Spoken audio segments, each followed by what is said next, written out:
अस्सलाम वालेकुम जी, this is वक़ार। आज आपको डिजिटल प्लेटफ़ॉर्म में खुशामदीद। सब्सक्राइब करें, लाइक करें, शेयर करें, शुक्रिया। गड्ढापुर साहब इतने बहादुर हैं कि इस्लामाबाद की मादा अदालत में पेश होकर सरेंडर कर देते हैं। वो शराब और असला बरामदगी केस में जिसमें वो दौड़े थे, भागे थे रोड के ऊपर, और जो जिसको शहद करार दे दिया था, वो बरामदगी केस में जनाब के खिलाफ जो है वो दलाइल, और वकील साहब का कहना है कि 5 घंटे दलाइल दूँगा। तो इसलिए चूँकि आप पेश हो गए, सरेंडर कर दिए, इतने आप बहादुर हैं, तो आपको कुछ वक़्त दे दिया जाए ताकि आप तैयारी कर लें, और अगर अगली बार ऐसा नहीं होता और आप दलाइल नहीं देने में नाकाम रहते हैं, तो फिर आपके जनाब वो मौजूद जो होंगे, जो शाहिद होंगे, उसके तहत फैसला हो जाएगा। अच्छा, ये इतने बहादुर हैं, और ये इतने ही बहादुर हैं कि ये कहते हैं केपीके की गवर्नमेंट जो है, वो मैं देखता हूँ कोई गवर्नमेंट कैसे जो है वो कानूनी तरीके से, जमहूरी तरीके से गिरा सकता है। तो तुम कानूनी तरीके से आए हो?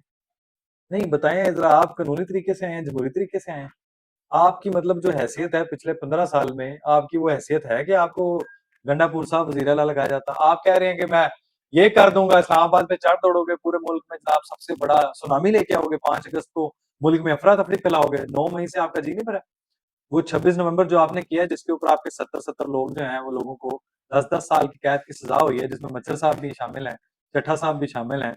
तो बच्चर साहब और ये चड्ढा साहब तो अपनी, वो सेनेटर जो एजाज साहब थे, वो भी अपनी सीट से गए हैं, तो आप भी अपनी सीट से जाएँगे। सवाल आपसे हुआ था कि जनाब आपकी सरकार जा रही है, तो आपने कहा ऐसी कोई बात नहीं है, और आपने उससे पहले कहा था कि मेरी सरकार है, मैं चलाऊँगा, वफाक नहीं चलाएगी, मैं देखता हूँ जनाब कैसे हमला होता है, दहशतगर्दों के खिलाफ भी ड्रोन्स नहीं होने दूँगा इस्तेमाल। तो बाजोड़ में जनाब ऑपरेशन हो रहा है, रोक के दिखाएँ आप। नहीं, नहीं दिखाएँ आपका, अल्हम्दुलिल्लाह हम फितनल ख़ारिज को मस्त कर रहे हैं, उनको घुस के मार रहे हैं, उनका कला कमा कर रहे हैं, मुँह तोड़ जवाब दे रहे हैं। उनका जनाब ज़मीन हमने तंग की हुई है उनके ऊपर, उनकी सिवाय जनाब मौत के अलावा उनके पास कोई ऑप्शन नहीं है। तो ये फिर भारत की इतनी चीज़ें क्यों निकल रही हैं, और उसके साथ-साथ यूथियाज़ एंड इमराल्डोज़ जो हैं, वो इतना बवेला क्यों मचा रहे हैं बजोर एजेंसी और बजोर ऑपरेशन के खिलाफ?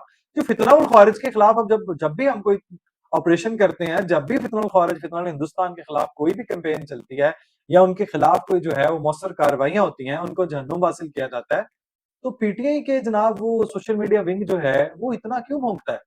ये मुल्क के इतना खिलाफ क्यों है? रियासत के इतना खिलाफ क्यों है? ये इतना ज़हर क्यों उगलते हैं?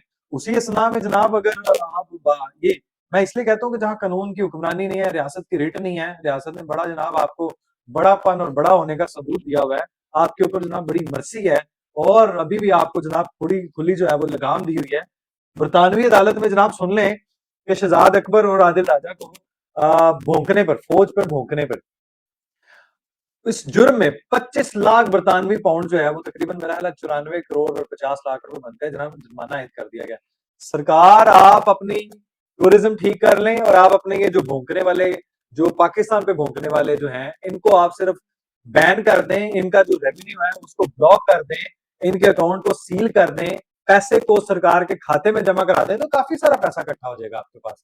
अगर आप भी बरतानिया की अदालत की तरह इनको जनाब वो, जिसने केस लड़ा होगा उसको पैसे भी दिलवा देंगे, इनको जुर्माने भारी आयद हुए होंगे, इनके पासपोर्ट कंट्रोल लिस्ट में डालें, इनको ब्लॉक करें, सिटीजनशिप से ब्लॉक करें, यहाँ रेड अलर्ट जारी करके इनको यहाँ पे लेके आए, इनके खिलाफ कार्रवाइयां करें, तब जाके मामला होगा। जो उठता है वो कभी केपी को अपना अपने बाप का समझ लेता है, और कभी बलूचिस्तान को समझ लेता है, और बाद में मरने बनाने के लिए जनाब हम पंजाबी आगे आ जाते हैं, हालांकि हम पाकिस्तानी पहले।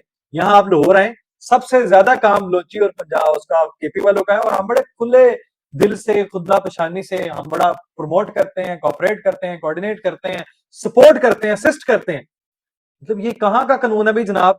जो जंगल का कानून है, जहां मर्जी जनाब आप गंडापुर साहब कह रहे हैं 5 अगस्त को मैंने जलसा करना है, भाई हमने पूरे मुल्क में एहतजाज करना लगाता है, और शराब वाली बरामदगी केस में जनाब वहां पे सरेंडर कर देता है। इतना तो ये बहादुर है, और ये कहते हैं कि जनाब मेरी हुकूमत कैसे गिराते हैं? तुम्हारी हुकूमत है क्या भाई? जब चाहेंगे हम हुकूमत ले लेंगे तुमसे, क्या इसमें क्या प्रॉब्लम है? भाई रियासत को तुम चैलेंज ना करो कि तुम्हारी अगर करतूतें ही इतनी और रियासत के खिलाफ हो, तो तुम्हारा बनता ही नहीं है वहां पे खड़े रहना। सियासी और जमहूरी तरीके से हुकूमत गिरा के दिखाओ, मेरी कहता यार, इसके बालों के अंदर कोई दिमाग में घुसा है इस शख्स के? कहता 5 वर्ष को जनाब मुल्क भर में एहतजाज करेंगे, निकलेंगे, एहतजाज की गिरफ्तारियां होती है, होने दे, बानी के साथ खड़े हैं, खड़े रहेंगे, ऑप्शन नहीं है जी, सरेंडर करते तुम भागते फिर रहे हो।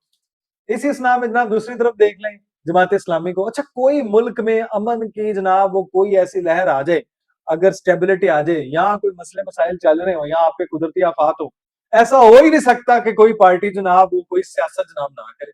एमकेएम को याद आ गया कि जनाब कराची जनाब वो इतने से पिट रहा है और सड़कें बहाल करानी है और अवाम को हक दिलवाना है, उनको भी याद आ गया है। जमात इस्लामी को भी बलोचिस्तान को हक दो जनाब याद आ गया है। ओ भाई पंजाबियों को हक नहीं देना, पंजाब को हक नहीं देना, केपीके को हक नहीं देना, सिंध को हक नहीं देना, बलूचिस्तान को हक, मतलब एक ही चीज है, सियासत है। किसी का कोई इंटरेस्ट नहीं है, सरदार है, मेंगल है, ये कहाँ है? अरबों रुपया खाया कहाँ पे? आज तक बलोचियों ने वहां पे उनका गिरबान पकड़ा है। कोई डेवलपमेंट का काम नहीं होने दिया, उसके लिए किसी ने उनको जिम्मेदार ठहराया? आए दिन ये चीनी के ऊपर जो ना देने 173 का आपने रेट निकाला, 165 में आपने अवेलेबल करा के देनी है, बिक वो 200 में रही है रिपोर्टेडली। तो क्या कर लिया आपने?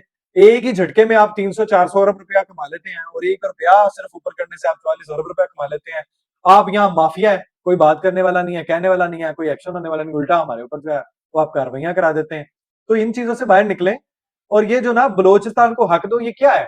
क्या हक देना जनाब? वो जो गुमशुदगी है, वो जबरी गुमशुदगी है, आप और मैं क्यों नहीं जबरी गुमशुदगी होती? नहीं, वो बताए ना, सिर्फ इतना हिंदुस्तान को प्रमोट करने वाले, उनके हक में लड़ने वाले ही सिर्फ गायब है। और वो गायब भी नहीं है, वो खुद साख्ता गायब है। वो कभी आपको ईरान से मिलेंगे, कभी आपको भारत से मिलेंगे, कभी जनाब आपको किसी टुकड़े से मिलेंगे। वो करते क्या है? सारे कार्रवाइयों में मुलव्वस हैं। और वो वही है जिन्होंने ये आपकी ट्रेन हादसे वाला मामला ले लें, पहाड़ों वाला मामला ले लें, कभी ट्रैक को उड़ा देंगे, कभी पुलों को उड़ा देंगे जनाब, कभी बसों से रोके मासूम शहरियों को, इनोसेंट शहरियों को मार देंगे। ये उनकी जनाब करतूतें हैं। अब मुल्हौर में देख लें, जमात इस्लामी ने कहा जनाब असि रोड क्लॉज कर देने हैं, एहतजाज करना है, रोड बंद करने हैं, अवाम को तकलीफ देनी है, हमने मार्च करना है। तुम्हें इसी वक्त याद आया कुदरती आफात से पानी पानी हुए पड़े, शर्म से आप पानी नहीं होते यार, पूरी दुनिया पानी हो जाती है।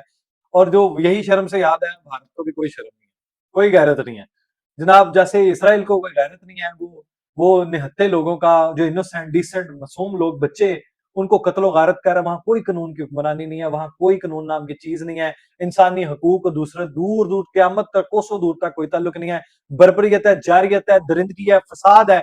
इसराइल को कोई देखने वाला नहीं है, कोई कहने वाला नहीं। तो अमेरिका भी हाथ धो के पीछे खड़ा हुआ है, ये सारी प्लानिंग के साथ होता है।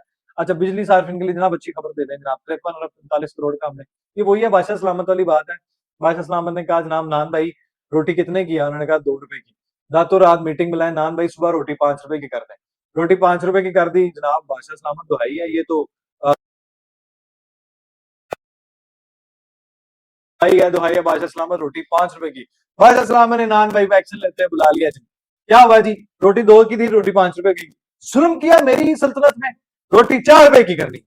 2 रुपए वहां से बढ़ा दिए, 1 रुपया वहां से, वहां के लिए भी काम कर दिया। ये इधर से पकड़ के इधर कर दिया, वहां भी खुश जनाब, नान भाई भी और अपने सल्तनत में पैसा भी आ गया। तो ये हमारे साथ भी हुकूमत यही करती, बिजली के नाम में बढ़ाती ऊपर है और लाने में कहते जी ये पेट्रोल बनाना 20 रुपए, 30 रुपए, 10 रुपए, और जब कम करना है जनाब वो 40 पैसे 70 पैसे कम कर दे, हमारे ऊपर जुतियां मार दे। ये वही वाला है, जुतियां बधा दी तादाद बढ़ाओ जनाब, ये हमारी वो कौम है वैसे। अभी सलामी रेले वाले मामला में लोगों की डेथ बॉडीज नहीं मिल रही और यहाँ पे रास्ता खोल दिया और वो जनाब फिर रुख तरीका हो गया। भारत को वो जिल्लत से याद आया कि भारत को जिल्लत रसवाई ना, वो देखें उनके अपने ही सबक वफाकी वजीर जो खारजा दाखिला हर किस्म का बंदा, एयर मार्शल, सारे मानते हैं राफेल की तबाहियां हुई हैं, 5 से 6 तैयारे जो हैं वो गिराए हैं। ट्रंप भी कहता है, उनके अपने भी कह रहे हैं, लोकसभा के मेंबर भी कह रहे हैं, हर बंदा कह रहा है। बेइज्जत हुई हैं ये शक्लों, इनकी जो है मस्क हुई हैं, लानतें पड़ी हैं इनके ऊपर जनाब, इनको हर तरह से पूरी दुनिया में रसवाई है, हर जगह पे इनकी जिल्लो ख्वार हो रहे हैं, निकाला जा रहा है, बेइज्जत हो रहे हैं। लेकिन शर्म नाम की, गैरत नाम की चीज नहीं है। जैसे हमारे न्याजी महात्मा साहब को नहीं है। 9 मई का सरगना अंदर है, उसकी जनाब 12 अगस्त तक जो है ना वो मुलतवी हो गई है उसकी पेशी जनाब, उसका जो केस है 9 मई वाला फैसला। अब इंशाल्लाह ताला इनको भी होगा ये कि इनको भी सजा होगी इंशाल्लाह ताला, क्योंकि वो इसके लिए डिजर्व करते हैं।